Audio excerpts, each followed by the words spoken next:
Hey, ladies, welcome to another self love conversation. And as you guys know, it is Women's History Month, and we are talking to a real star, guys. We have Miss Kwani A. Lunis. She is currently a social media producer at NBC 10. She hosts a digital series called 10 Questions with NBC 10 Boston. She's an alum of Boston College. Is that right? Boston, yeah. Yeah. And she is really out here doing her thing as a woman in sports and media, and also a Black woman in sports and media. And I can't wait to talk with her. So, Kwani, thank you so much for being here. Thanks for having me today. Yeah, I'm so excited to talk to you because I always think when I see a lot of women in sports, and when you guys are like on television and doing different things, I always say, wow, look how far we've come, right? And I know we have a long way to go, but you know, what made you want to get into this field?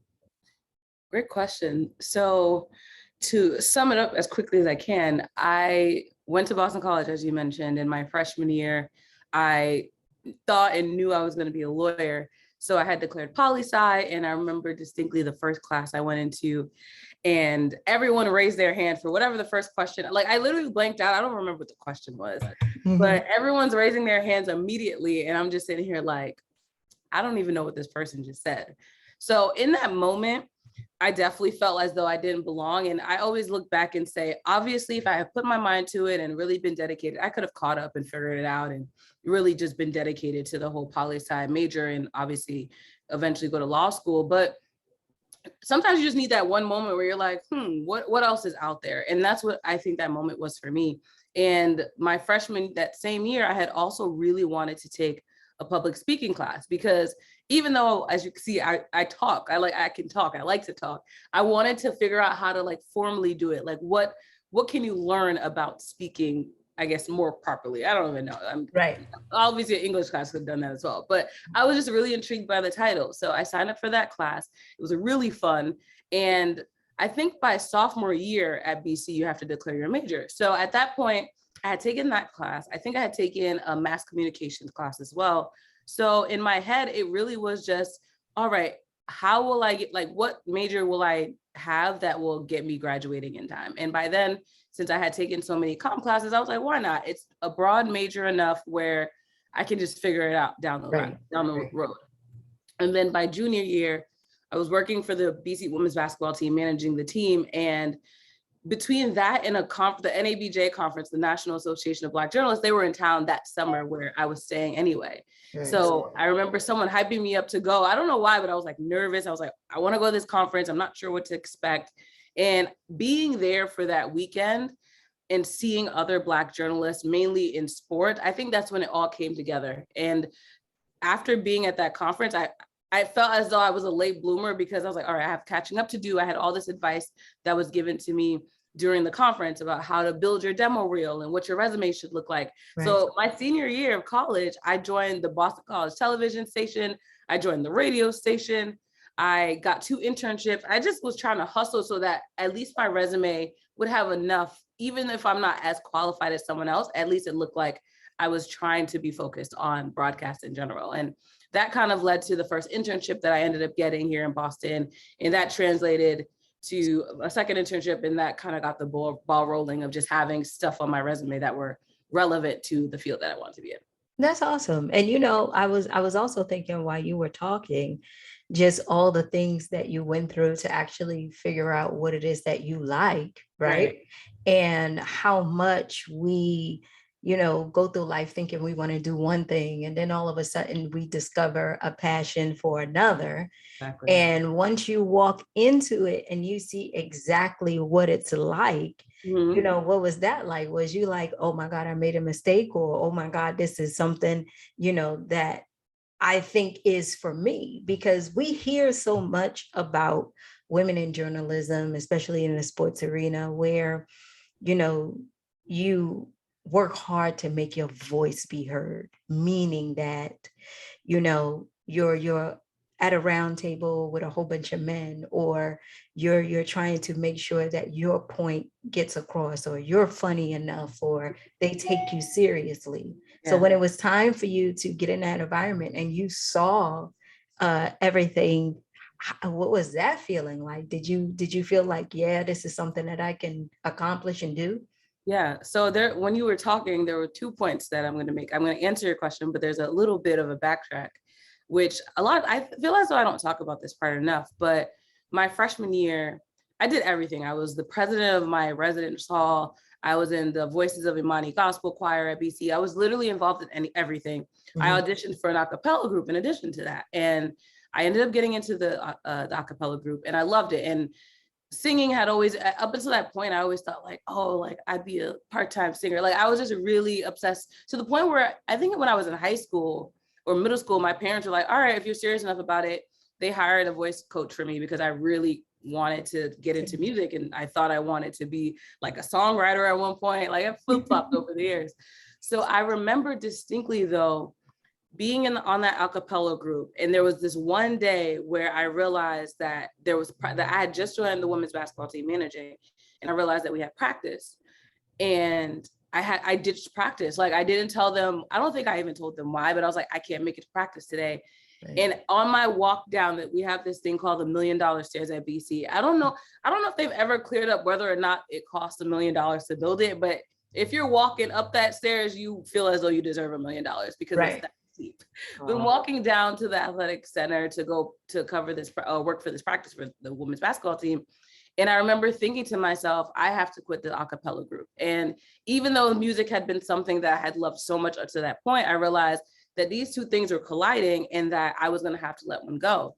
Right. And to the question, the first part of the question that you asked, when I realized that I had to let it go, if I hadn't done that, I wouldn't be in the industry that I'm in, because being in sports is what translated into me having a connection there that led to that first internship. But fast forwarding to just being in the industry overall, it definitely has its moments where I was on a conversation yesterday and I was saying it can feel isolating, where sometimes you don't feel like you belong. And I honestly, we're talking about self-love. I've spent the last month really just like getting to that point where I'm realizing that when you are in a room, you belong there, whether or not you feel as though you belong there, whether or not someone told you you didn't. There have been so many moments in my career where I'm sitting there and I'm just like, maybe I'm not as qualified as someone else to be here. Maybe another person should be in my shoes. I'm from Jersey originally, and a lot of times, when people talk about Boston sports fans, they're homers. Like, you need to know what you're talking about and know the history. I know. Right. About it.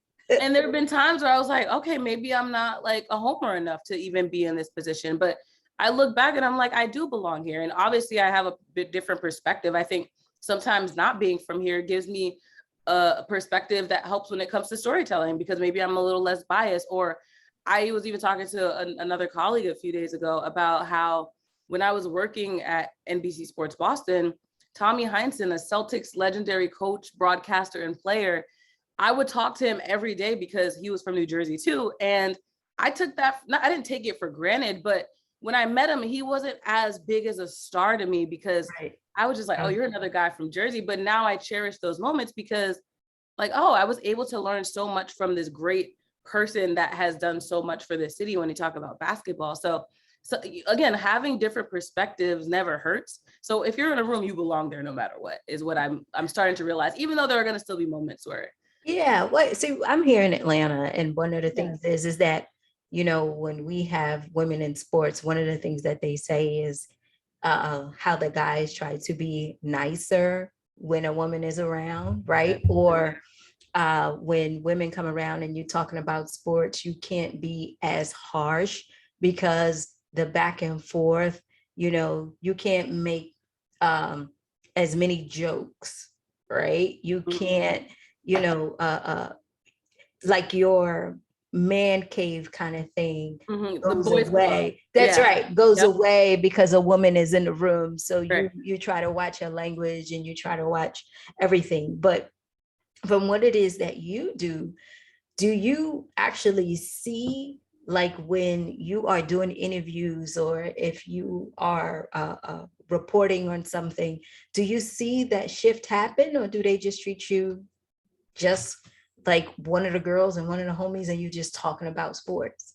I like that question because I think I've seen both sides. I've had moments where, especially at the beginning, I was definitely a little intimidated of just being the only woman at times, or just being, honestly, most of the time it was just because I'm the only young person in the room. And I'm just like, you got all these like veteran journalists looking at you like, why are you here? You got players that are like almost your age and they're like, why are you here? So it's always been like different dynamics. But I remember at the beginning, I was definitely very quiet when it came to asking questions or speaking up, whether that's a press conference or a locker room scrum, or even just a charity event where, you know, I'm covering whatever that specific player is doing for, you know, whatever charitable cause they have.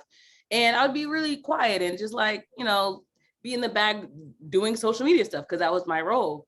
Right. And then after like the first year of realizing like, why am I just sitting here so quiet and not really like saying anything? Like one of my biggest regrets is not just walking in to whatever room I was in and introducing myself to people, because that's my personality on a regular basis. Like if I walked into a mixer right now, by the end of the mixer, I'll probably just know everybody, like not even trying to be funny. So I realized that I wasn't really being myself because I was so intimidated in the moment. And I think people treated me accordingly. Like no one was really, you know, trying to figure out like, what are you doing here? Like no one was really engaging with me because I wasn't engaging with anyone else. So it got to a point where when I started to ask questions, I realized I did get good answers. And I'm not sure if it's necessarily because I was a woman or because I was Black, but I know that the questions that I always made a point to ask were thoughtful or came from a different perspective. And a lot of times I talk about veteran journalists, like they get used to the beat that they're on. They've been covering a team for 30 years. There's only so many questions you can ask. And that's not to say they're not creative, but me coming in and being a rookie in a sense, I did have this sense of curiosity of like, oh, so what is this? Or like, why are you doing this? And again, a lot of times I felt as though I did get better answers, but I don't know if that's necessarily because, you know, oh, there's a female presence in the room and I'm trying not to seem like I'm being rude. But when it comes to my colleagues, I will say, I think from the beginning, they kind of fill you out. And then for the most part, most of the men I've worked with, it is kind of, it's not necessarily a boys club. It's not like they're being disrespectful to women or saying anything crazy, but they are comfortable to talk to me about sports or whatever situation or you know, conversations we're having.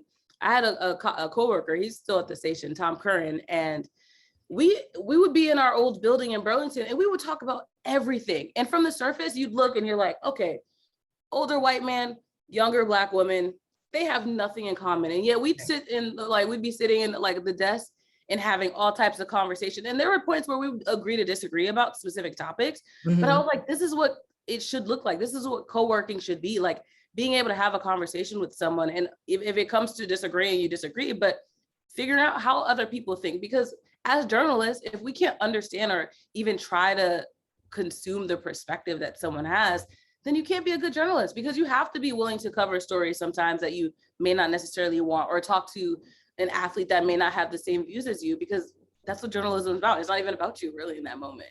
Right. I don't know if you know, but we had here when we talk about, you know, self-image and image that you have to have on television, there was a reporter here, I think in Atlanta. She was covering the Atlanta Falcons. And it's like every time that she got on, they would talk about her hair. They would talk about the outfit she was wearing. They would talk about all these things, but mainly they would talk about her hair. Like, when is she gonna go and get her hair done? And when is she gonna, you know, change this outfit? It's like when you are in that limelight and you are in front and doing this thing where you're in front of people, you're in front of that camera, do you feel like you really have to pay attention to your image? Or do you feel like whatever it is your personality is, you can actually bring that out? And I only ask that question because, you know, corporate America wants you to look a certain way. Yeah. Right. And to be honest, I haven't been in corporate America and I don't remember. Right. But is that stigma still there, Kwani, where it's like you get those suggestions, you have to look a certain way, or are the barriers being broken? I've seen both sides. I've had, well, honestly, mostly my mom is the one who has encouraged me to take the image seriously. And it's mainly because, you know, when you're growing up, you go out the house, you represent your family, you represent God, like you have Exactly. a image to uphold in that sense. So I'll admit at the beginning, I didn't want it to be about image. I was like, why can't I just be cool and knowledgeable about sports? Like, why does it have to be about how I look? But I am getting to a point where I'm cognizant of it. And there is that fine line of knowing, again, who you represent, what you represent, but also not just making it, you know, solely vanity, or also just, you know, understanding that again, you have an image to uphold for others and for the job that you're doing and for the respect of, unfortunately, that comes with it, I think, at times. But I don't think anyone has ever called me out or said, you know, pulled me into a room and said, like, we don't like what you're wearing. But I go back to that first year when I covered the team, I purposely would try to dress like not baggy, but in a way that I didn't get any attention, because I didn't want people to think I was there for the wrong reason. Because as a woman coming into sports, a lot of times you're asked like, okay, why are you here? Or like, why do you want to work in sports? And I understand, like, there are people that do go in for the wrong reasons. And, you know, that's to each their own. But at the same time, it's unfair that women are always questioned when they're coming in as to what their intentions are. And I doubt men are getting questioned as to why they're, you know, covering professional sports to begin with. Like, even if a man was covering professional women's sports, like, would they be questioning why he's there or what he's doing? Like, it seems Right. yeah. Well, the lady said, you know, if a guy wears crazy pants and they're like high waters, you Yep. know, and he did that every week, he was reporting on a team, Mhm. you guys will consider him to be cool or groundbreaking or Yep. something. If I did the same thing or came with a crazy hairstyle, you know, something is wrong with me. I'm probably depressed or, you know, going through a lot of stuff, That's true. right? Yeah. And so, you know, I asked that question because, you know, I wanted to know if the stigma is still there, where paying attention to your image and making sure that you put on this face and everything, does it get tiring where, you know, that mask that you have to put on in front of the camera because it's your job, does it ever get tiresome where you like, you know, I want to be able to be me doing what I love?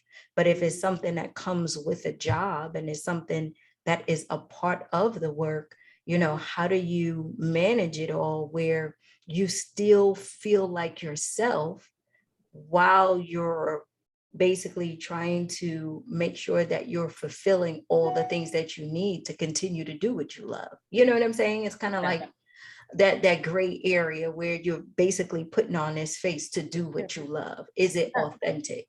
Mm-hmm. Right. No, I mean, to your point, even today, I was like, oh my goodness, I'm doing an interview, I should put makeup on. I hadn't worn makeup today, and I ended up deciding not to. I definitely like fixed my edges so I didn't look crazy. Yeah. Image, but there is that part of just being able to be comfortable in who you are. And again, I think with TV, especially, you know, there's news, there's sports. Even though, like, with news, I feel as though some news anchors would push back on this, but we're entertainers and people expect us to wear certain things or to look as though we have it all together at all times, like you said. So there is that fine line of making sure you just look the part and make sure your boss is not like, all right, you came in with your like shirt with a hole in it, like that's a little extreme. But I think there is a way to do it where, even if, you know, obviously for TV, most of the times you want to have a makeup on, but if you have a day where you just want to have a fresh face, like, I feel as though we're not there just yet.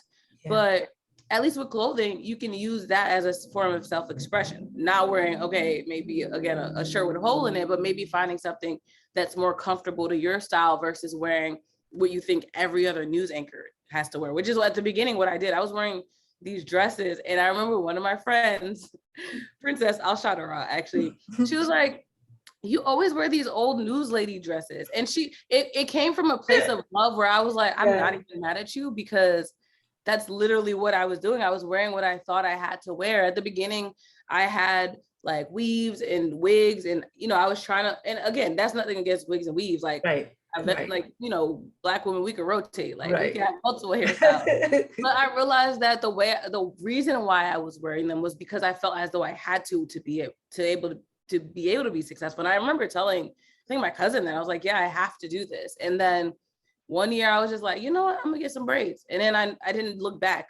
And I haven't looked back, and I've never felt as though any opportunities have been taken from me as a result. And I think to your point, it's just the nature of the industry is slowly evolving. It's not there yet, but people are starting to understand that authenticity is what people want. And if you're going to convince someone to tune into your network, everyone can't look the same, because not everyone that tunes in is going to look like that person that you think is the blueprint image. If you have multiple looks and multiple personalities, then maybe someone will see themselves represented and want to buy into your brand. So Absolutely. I think that's the way people are looking at it. So what's the future for you? What does it look like?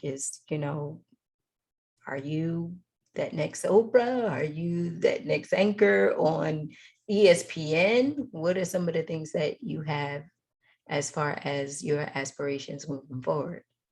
I don't have a name to what I want to do anymore, because when I came into the industry, all I wanted to be was a reporter. Like, I want to be on camera. And honestly, when I look back, it was for the wrong reasons. Like, I just wanted to be on TV. Like, I thought it was so cool. Right. But now that now that I'm looking back on the way that my career has already gone, like, I started as a production assistant in sports and transitioned to digital stuff, which all along when I was there, I was very vocal about the fact that I still did want to be on television, and I got an opportunity to do some stuff on TV there.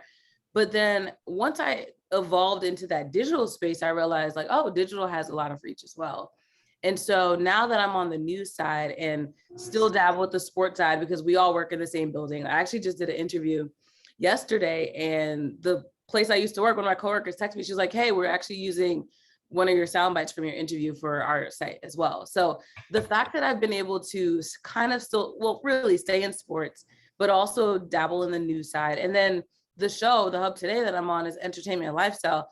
If you had told me 5 years ago that, all right, you're not going to get that small market job that you think you need to have to be successful in this industry, but you're going to be doing all of these things, and you would have covered the Celtics for 2 years, and you would have been to a Stanley Cup final and watched the Bruins lose, but still dabble in hockey, something that you may have never thought you would have.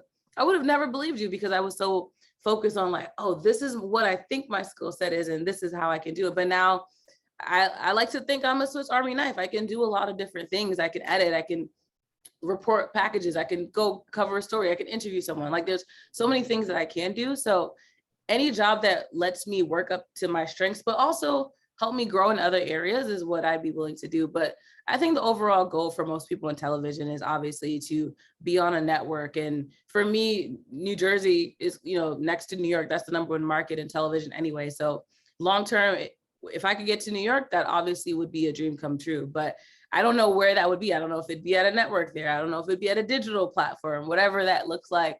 Right. I don't know just yet. Kwani, how can we follow you? I am Kwani A. Lunis, everywhere you look, KWANIALUNIS, on Instagram, Twitter, Facebook, TikTok. I haven't been flacking on TikTok. I think I'm Pinterest. I think I'm still on there too. I've kept it consistent over the years, just so people can find me. But yeah, I have like sports, news, a lot of local Boston type content, but I try to, stay in touch with what's going on around the country, because that's kind of how you stay relevant. Right. This was an awesome conversation. Thank you so much for being here, being with us, for real. And, I can already see that I am going to see you somewhere at ESPN laughing. You have a beautiful smile. You are gorgeous. So most definitely, I am going to look for you and say, hey, I interviewed her. So hey, girl. Right. And if you ever in Atlanta, come give me a shout. It was so sad. I've never been to Atlanta, so I'm gonna need to fix that. You're missing it. You got to come to the Mecca and really see everybody. Right. So that's where all of y'all went to. That's why there's not that many of us. That is true, because I'm a New Yorker that came to Atlanta. There we go. I am. Thank you so much for having this conversation with me. And I really do appreciate it, and much success to you. Okay. And same to you. And I love what you're doing. So keep this up, because I think it inspires people to have that self-love and think about it. on daily Oh, basis. thank you so much. You have a good night, okay? You too. All right, bye.